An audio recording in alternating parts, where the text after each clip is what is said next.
What is up, guys? It's Doodoo Poker here, back for another video. Today we are going to be talking about two spots where theory plays tighter than your hand suggests. In the first spot, we're going to be under the gun. Let's say we have a hand like king queen off. We raise, everyone folds to the big blind, who decides to call. We get a good flop for king queen offsuit. The flop comes king of spades, jack of hearts, 10 of diamonds. We know under the gun should be ranging here, so let's say we choose bet 50. We bet 50% on the flop, big blind calls, and the turn is an offsuit deuce.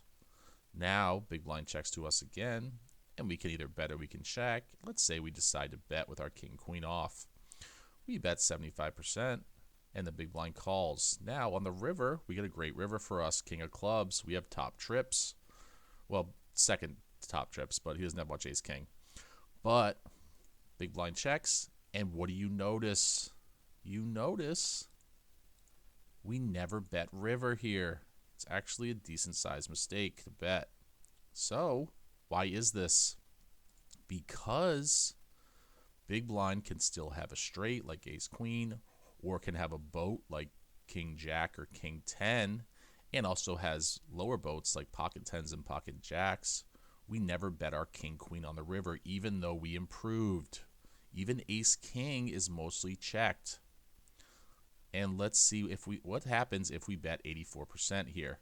If I bet 84%, a hand like ace king off, if he has it, is supposed to fold at some frequency. So because ace king folds at some frequency, we never bet king queen. So this is a spot where we actually improved on the river, but we have 100% checking range. Now let's go to another hand. It's another hand I played. In this hand, let's go from the beginning. I have pocket kings. My opponent is on the button. We don't know if he's a reg or a fish. And the third guy calls in the big blind. Now, let's go to theory here. The third guy folds on the flop, so I'm going to say this is heads up to make it cleaner. But let's say I'm in the cutoff, and the button calls. And we take a flop, and the flop was ace of spades, ace of hearts, jack of diamonds. Now we know this is going to be mixed in the solver, but we look at MDA, and we realize that we are incentivized to bet even versus a fish. If he's a fish, we're incentivized to bet, and if he's a reg, we're even more incentivized to bet because they overfold flops. So, in game, I bet small, button calls, and the big blind folds. Now on the turn, let's take a turn. A 10 of clubs comes. Now what I decide to do is check with my pocket kings. So I check with kings, and button decides to stab. Now let's look at his stab sizing. He stabs half pot, 130 into 260, and there's nothing else to do for me except call, because a queen might be good, a king might be good, and I could still be ahead. So we call turn, and the river comes the miracle king for me. So I smash a boat on the river.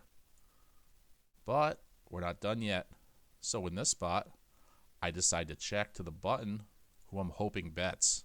Here, my opponent bets 390 into 520, which is around 75%. So let's see what we do. In theory, if my opponent bets river, let's say he bet 84% because we don't have 75. What do you notice with pocket kings? Pocket kings with the boat never raises, only calls. It's actually a big mistake to jam here. Because why?